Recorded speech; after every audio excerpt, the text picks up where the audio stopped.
آل مصطفیٰ صلی اللہ تعالیٰ علیہ وآلہ وسلم کہ جو بندہ معمول کے مطابق روزانہ میزان پر 50 مرتبہ درود پاک پڑھے گا، قیامت والے دن میں محمد خود آگے بڑھ کر اس سے مصافحہ کروں گا۔ صلو علی الحبیب صلی اللہ تعالیٰ علی محمد صلی اللہ تعالیٰ علیہ وآلہ وسلم۔ ہم تجوید کورس کر رہے ہیں جس میں ہم قرآن پاک درست طریقے سے پڑھنے کی کوشش کر رہے ہیں اور سیکھ رہے ہیں تاکہ ہم قرآن پاک کو درست طریقے سے پڑھ سکیں۔ یہ انتہائی اہم ترین مجلس ہے اور یہ ہم پر فرض تھا جو ہم نے آج تک ادا نہیں کیا، اس فرض کی ادائیگی کے لیے ہم یہاں پر حاضر ہیں۔ نبی پاک علیہ السلام نے ارشاد فرمایا خیرکم من تعلم القرآن وعلمہ، فرمایا تم میں سے بہترین شخص وہ ہے جو قرآن سیکھے اور دوسروں کو سکھائے۔ بہترین فرمایا کہ تم میں سے بہترین شخص وہ ہے، بہتر نہیں فرمایا، بہترین شخص وہ ہے جو قرآن سیکھتا ہے اور قرآن کو سکھاتا ہے۔ تو الحمدللہ اللہ نے یہ کرم کیا، میں یرید اللہ بہ خیرا یفقہہ فی الدین۔ نبی پاک علیہ السلام نے ارشاد فرمایا اللہ جس سے راضی ہوتا ہے اسے دین کا علم عطا فرما دیتا ہے۔ تو یہ اللہ کی رضا ہے ہم پر کہ ہم الحمدللہ مجلس علم میں بیٹھے ہیں، علم دین سیکھنے کے لیے بیٹھے ہیں، قرآن کو سیکھنے کے لیے بیٹھے ہیں۔ دیکھنے میں تو یہ 20 منٹ ہے، یہ گھر میں جا کر سونے سے بھی گزر جائیں گے اور مسجد میں بیٹھ کر علم دین سیکھنے میں بھی گزر جائیں گے۔ وقت تو گزر جائے گا، جیسے آج ہماری عمر 20 سال ہے، 30 سال ہے، 25 سال ہے، 50 سال ہے، تو پچھلی اپنی عمر دیکھیں نا تو ہمیں نہیں پتا ہم نے کہاں گزاری، بس گزر گئی۔ تو یہ عمر میں سے فقط 20 منٹ 24 گھنٹوں میں سے یہ علم دین کے لیے دینا، اس کا بہت اجر ہے۔ پھر اس کے لیے ہماری نماز بھی درست ہوگی، اس میں ہمارا قرآن بھی درست ہوگا۔ تو لوگ تو آگے مہینوں سفر کر کے جایا کرتے تھے اور علم دین سیکھنے کے لیے، ایک ایک حدیث پڑھنے کے لیے، سمجھنے کے لیے آگے لوگ گھوڑوں پر کچروں پر سفر کر کے جایا کرتے تھے، تو ایک ایک مہینے کی مسافت طے کرتے اور جا کے ایک ایک حدیث پاک سیکھتے، ایک ایک علم کا حرف سیکھتے۔ تو ہمیں تو آج آرام سے بیٹھ کر علم دین مل رہا ہے اور ہم وہ بھی نہ لیں، ہمیں تو پکی پکائی ملی ہے، ہم نے بات سب کھانی ہے، تو ہم اتنا بھی نہ کر سکے تو اللہ اکبر، پھر ہمارے حال کا کیا ہے۔ اللہ رب العزت ہمیں قرآن سیکھ کر سمجھ کر عمل کرنے کی توفیق عطا فرمائے۔ کل ہم نے اصطلاحات تجوید میں سے چند ایک اصطلاحات کو سماعت کیا تھا، جیسے تعوذ کسے کہتے ہیں، تسمیہ کسے کہتے ہیں، حرکات کسے کہتے ہیں، غنہ کسے کہتے ہیں، مدہ کسے کہتے ہیں، تشدید کسے کہتے ہیں، جزم کسے کہتے ہیں، تو یہ ہم نے سیکھا تھا۔ اب آج ہم انشاءاللہ یہ انتہائی اہمیت کا حامل ہے یہ بھی سبق جو آج ہم نے سیکھنا ہے۔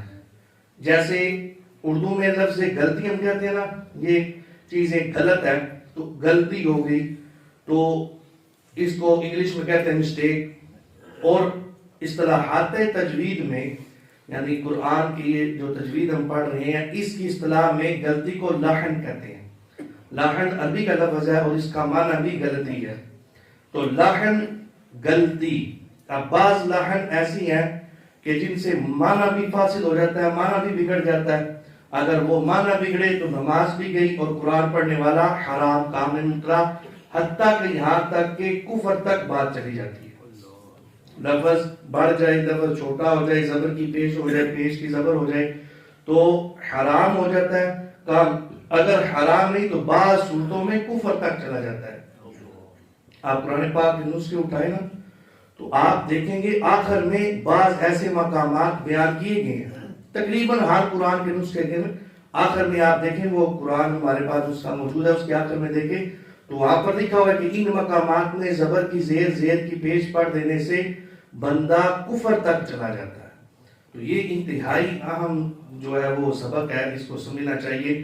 لحن غلطی کو کہتے ہیں اور غلطی دو قسم کی ہے، ایک ہے لحن جلی اور ایک ہے لحن خفی۔ لحن جلی مطلب بڑی غلطی، جس کے کرنے سے بندہ قرآن پڑھتے ہوئے اگر وہ غلطی ہو جائے تو حرام ہے، بندہ ثواب کی جگہ گناہ گار ہوتا ہے۔ اور اگر نماز میں لحن جلی پائی جائے تو نماز ہی فاسد ہو جاتی ہے، نماز ہی ختم ہو جاتی ہے، اسی وقت ختم ہو جاتی ہے۔ اور لحن خفی وہ غلطی ہے جو تجوید کی غلطی ہے، اور اس میں قرآن پڑھنے کی خوبصورتی میں جو اضافہ ہونا تھا وہ قرآن کی خوبصورتی سے ادائیگی نہیں ہوتی، یہاں تک علماء نے لکھا ہے یہ بھی غلطی مکروہ ہے، یعنی یہ بھی لحن خفی بھی نہیں ہونی چاہیے، لحن جلی تو بڑی دور کی بات ہے۔ تو غلطی کی کتنی قسمیں ہیں؟ دو، ایک ہے لحن جلی اور ایک ہے لحن خفی۔ لحن جلی مطلب بڑی غلطی اور لحن خفی چھوٹی غلطی، دونوں غلطیاں ہم نے نہیں کرنی۔ تو لحن جلی جو ہے یہ اس کی 5 اقسام ہیں، 5 قسمیں ہیں یہ لحن جلی کی۔ اب یہ 5 قسم میں سے ایک قسم میں نماز میں بھی پائی گئی تو ہماری نماز ہی فاسد ہو جائے گی۔ تو لحن جلی میں پہلی جو قسم ہے وہ ہے حرف کو دوسرے حرف سے بدل دینا، یعنی حرف کچھ تھا اور ہم نے کچھ اور پڑھ دیا۔ اب اس کے سیکھنے کے لیے ہمیں حروف مفردات، حروف تہجی، الف سے لے کر یا تک یہ 29 جو حروف ہے ان کی ادائیگی بہت ضروری ہے۔ جیسے ایک ہوتا ہے لفظ ہا اور ایک ہوتا ہے لفظ ہا۔ اب یہ ہا ہے اور یہ ہا، دونوں کی ادائیگی میں فرق ہے۔ اگر ہم نے ہا کی جگہ ہا کہا یا ہا کی جگہ ہا کر دیا تو اس سے معنی جو ہے تبدیل ہو گیا، لفظ تبدیل ہو گیا، حرف تبدیل ہو گیا۔ تو یہ ہے حرف کو حرف کے ساتھ بدل دینا۔ اب اس کی ایک سادہ سی مثال جو عام فام مثال ہے جس کے سمجھنے سے ہم سمجھ جائیں گے کہ یہ کتنی بڑی غلطی ہے۔ لفظ ہے سورہ فاتحہ کا پہلا حرف کیا ہے؟ لفظ کیا ہے؟ الحمد للہ۔ اب اس کو کوئی الحمد لکھ دیتا ہے، میں لکھنا نہیں چاہتا سمجھانے کے لیے، اس ہا کو ہا کر دیتا ہے، الحمد کو الحمد کر دیتا ہے۔ اب ہا کی جگہ تبدیل ہوگی، کون سا ہا بن گیا؟ 2 آنکھوں والا، وہ ہا بن گیا، الحمد کی جگہ الحمد کہہ دیا۔ اب اس کا معنی ہے الحمد، تمام تعریفات، تمام خوبیاں، تمام تعریفیں، تمام حمدیں للہ، اللہ کے لیے۔ اب اس کو اگر کوئی الحمد کی جگہ الحمد کہہ دیتا ہے، اس ہا کو ہا میں تبدیل کرتا ہے جو 2 آنکھوں والی ہے، تو اس کا معنی بنتا ہے تمام مذمتیں اللہ کے لیے، تمام برائیاں اللہ کے لیے۔ اب یہ حرف کو حرف کے ساتھ تبدیل کر دیا، تو یہ لحن جلی کی پہلی قسم ہے۔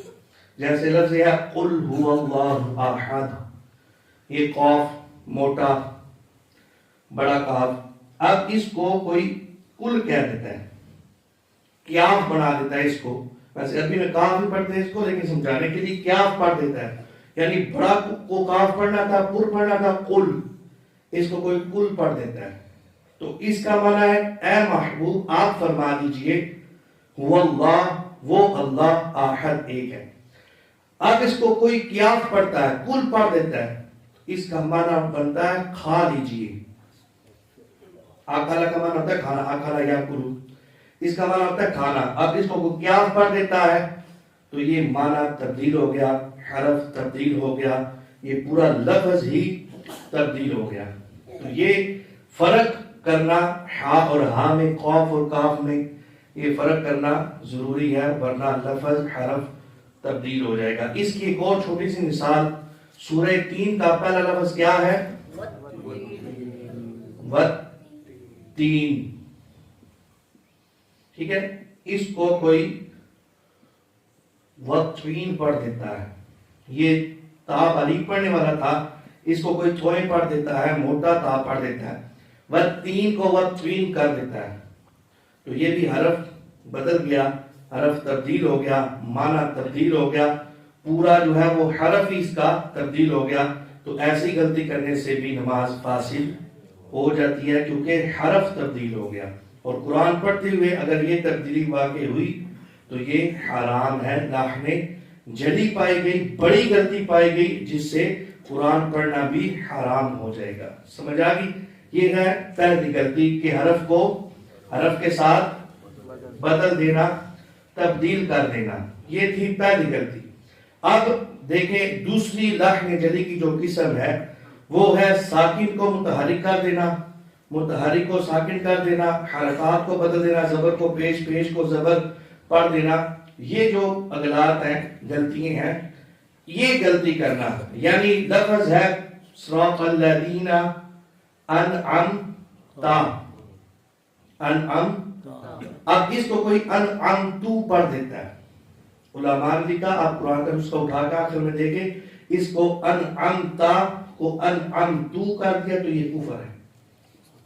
یہ ادھر قرآن کا نسخہ اٹھائیں آپ کو مل جائے گا، آخر میں لکھا ہوا ہے۔ اب یہ حرکات کی غلطی کر دینا، حرکت تبدیل کر دینا، حرکت کیا تھی؟ زبر، انعمتا، اس کو حرکت بدل دی، انعمتو کر دیا، تو اب یہ ایک تو لحن جلی پائے گی، حرکت کو تبدیل کر دیا، اور دوسرا اس طرح پڑھنا حرام بھی ہے اور کفر بھی ہے۔ بعض صورتیں کفر کی ہوتی ہیں لیکن جو ویسے تبدیلی ہوگی وہ حرام کہلائے گی۔ بات کی سمجھ آ گئی؟ تو دوسری جو قسم بنی وہ کیا ہے؟ حرکات کو تبدیل کر دینا، یا ساکن کو متحرک کر دینا، یا متحرک کو ساکن کر دینا۔ اس کی مثال ہے جیسے اہدنا الصراط المستقیم، میں لکھنے کے لیے اس لیے نہیں بار بار لکھ رہا کہ ٹائم ہمارے پاس کام ہے، میں چاہتا ہوں پانچوں جو قسمیں ہیں وہ بیان کر دی جائے لحن جلی کی۔ اب اہدنا الصراط المستقیم ہے، اب اس کو کوئی اہدنا الصراط المستقیم کر دیتا ہے تو یہ حرکت تبدیل ہو گئی۔ کیا حرکت تھی؟ زیر، اس کو زبر پڑھ دیا تو یہ حرکت تبدیل ہو گئی، یہ بھی لحن جلی کی دوسری قسم ہے۔ اور ساکن کو، ساکن کس حرف کہتے ہیں؟ کوئی بتا سکتا ہے؟ جس حرف پر جزم ہو، وہ چھوٹی سی دال جو لکھی ہوتی ہے، ٹھیک ہے۔ اب یہ جزم کو کوئی زبر کر دیتا ہے، یا زبر تھی تو جزم کر دیتا ہے، جیسے مثال کے طور پر لفظ جمعن ہے تو اب اس کو کوئی جمعن کر دیتا ہے، لفظ تھا جمعن، اس کو کوئی جمعن کر دیتا ہے تو ساکن کو متحرک کر دیا، یہ بھی لحن جلی واقع ہوئی۔ اب لفظ تھا جمعن، اس کو کوئی جمعن کر دیتا ہے اور اس نے متحرک کو ساکن کر دیا تو یہ بھی لحن جلی پائے گی۔ تو دوسری جو قسم تھی وہ یہ تھی کہ حرکات کو تبدیل کر دینا پہلا، اور دوسرا ساکن کو متحرک کر دینا یا متحرک کو ساکن کر دینا، یہ لحن جلی کی دوسری قسم تھی۔ تیسری قسم حرف کو کم کر دینا، یعنی کوئی حرف تھا اس کو کم کر دیا، جیسے سورہ اخلاص میں ہے لم یولد، اب یہاں پر کوئی اس کو لم یولد ہے نا، یہ واو کا اضافہ ہے، اب اس کو لمبا کر کے پڑھنا ہے کیونکہ یہ واو ہے اور واو بھی پڑھنا ہے تو یولد لفظ پڑھے گا۔ اب اس کو کوئی لم یولد کر دیتا ہے، یا کو لمبا نہیں کرتا، واو مدہ نہیں کرتا تو اس نے یہ واو کو ختم کر دیا، لم یولد ہو گیا تو حرف کم ہو گیا، حرف بیچ میں سے آپ کھا کے حذف ہو گیا، تو یہ لحن جلی کی تیسری قسم ہے کہ لفظ کو کم کر دینا۔ بات کی سمجھ آ گئی؟ تو یہ حروف مدہ کو پڑھنا، یہ لم یولد جب ہم پڑھیں گے تو اب یہ پورا لفظ ہوگا اور نماز درست ہوگی۔ لم یلد ولم یولد، لم یلد ولم یولد، اس کو لمبا کرنا ہے تو یہ واو پھر آپ نے پڑھا، اگر اس کو لمبا نہیں کیا تو یہ واو آپ نے حذف کر دیا، جس سے نماز بھی فاسد ہو جائے گی، قرآن پڑھتے ہوئے غلطی پائی گئی تو یہ بھی لحن جلی ہے اور یہ بھی حرام ہے۔ تیسری اس کی قسم یہ ہے۔ چوتھی قسم ہے، ابھی مثالیں تو بہت سی ہیں آپ کو سمجھانے کے لیے، لیکن یہ کہ اگر ان مثالوں کی طرف گئے تمہارا ٹائم بھی بہت زیادہ لگ جائے گا۔ یہ تو 20 منٹ تھے نا، اس سے ہٹ کر اگر کوئی مدنی قاعدہ پڑھنا چاہے، تجوید پڑھنا چاہے تو میں ہر وقت حاضر ہوں، وہ اپنا ٹائم بتائے، میں اپنے ٹائم سے نکال کر اسے تجوید سکھا دوں گا، جتنا وہ چاہے گا اتنا ٹائم انشاءاللہ میں اسے دوں گا۔ یہ اب آپ پر ڈیپینڈ کرتا ہے کہ آپ کیا کرتے ہیں، کتنا ٹائم دیتے ہیں۔ یہ قرآن سیکھنا فرض تھا لیکن ہم نے آج تک سیکھا نہیں، تو اس رمضان میں ہم قرآن انشاءاللہ سیکھیں گے۔ تو اگلا جو چوتھی قسم ہے لحن جلی کی وہ ہے حرف کو بڑھا دینا، حرف کو یعنی لفظ نہیں تھا، وہ حرف نہیں تھا، اس حرف کو بڑھا دینا. جیسے مثال کے طور پر سورہ اخلاص میں ہے لم یلد قل هو اللہ احد اللہ الصمد لم یلد. اب یہ حرکت کو لمبا نہیں کرتے، حرکات کو بغیر کھینچے بغیر جھٹکا دیے معروف پڑھتے ہیں. حرکات کو لمبا نہیں کرتے، زبر زیر پیش کو حرکات کہتے ہیں. حرکات کو لمبا نہیں کریں گے، حرکات کو لمبا کریں گے تو آپ نے لفظ بڑھا دیا، حرف بڑھا دیا. بات کی سمجھا گی؟ اب اس کو کوئی پڑھ دیتا ہے لم یلد، یہ یا ہے نا، یا کے اوپر زبر ہے، حرکت ہے. اب اس کو اگر کوئی لمبا کر دیتا ہے تو اس نے لفظ کر دیا لم یالد، یہ الف بڑھ گیا، بڑھا دیا گیا. تو اس سے پڑھنے سے بھی لحن جلی واقع ہوگی، اور یہ بھی قرآن پڑھتے ہوئے حرام ہے. نماز میں ایسی غلطی واقع ہوئی تو نماز فاسد ہو جائے گی. فا الف سین دال فاسد، ٹوٹ جائے گی، ختم ہو جائے گی. تو لم یلد ہے، اس کو کیا کر دیا لم یالد، تو یہ الف کا اضافہ ہو گیا، اس سے بھی نماز فاسد ہو جائے گی. اور یہ قسم ہے چوتھی لحن، کون سا لحن پڑھ رہے ہیں ہم؟ لحن جلی. تو یہ لحن جلی کی چوتھی قسم تھی. اب اس میں جو غلطی عمومی طور پر پائی جاتی ہے وہ بھی سمجھ لیں. لم یلد، آگے پڑھیے. اب اس سے آگے کیا ہے؟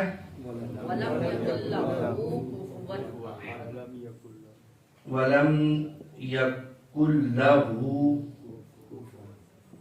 كُفُوًا أَحَدٌ. اب عمومی طور پر ہمارے یہاں پر پڑھا جاتا ہے وَلَمْ يَكُنْ لَهُ كُفُوًا.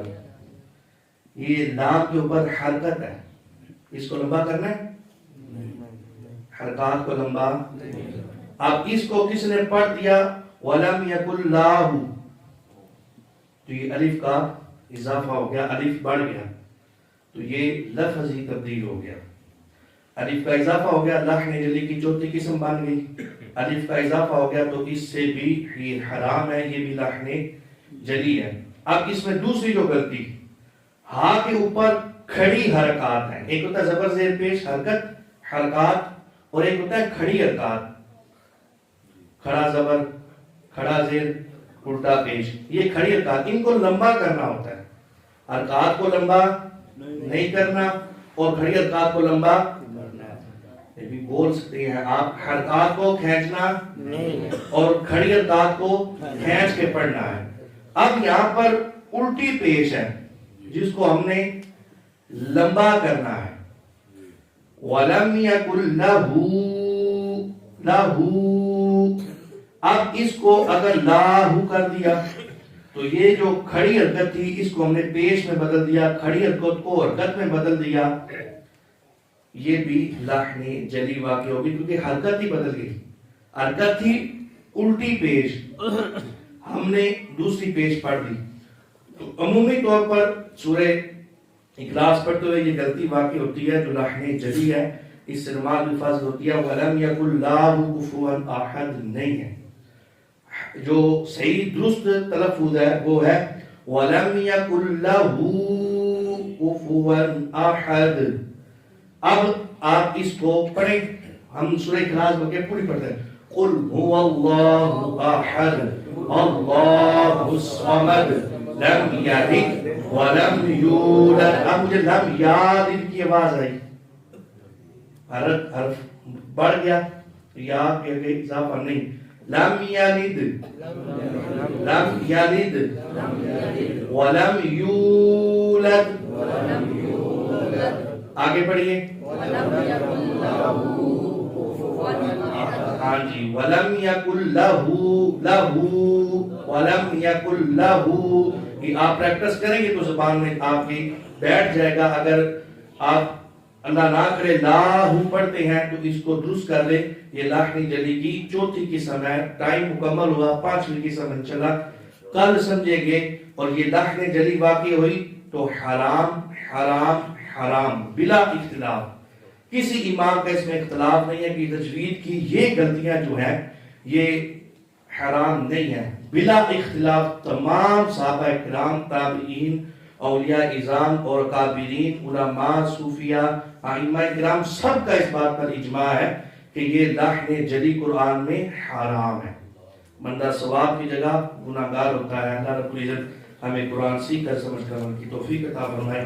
آمین. الحمدللہ.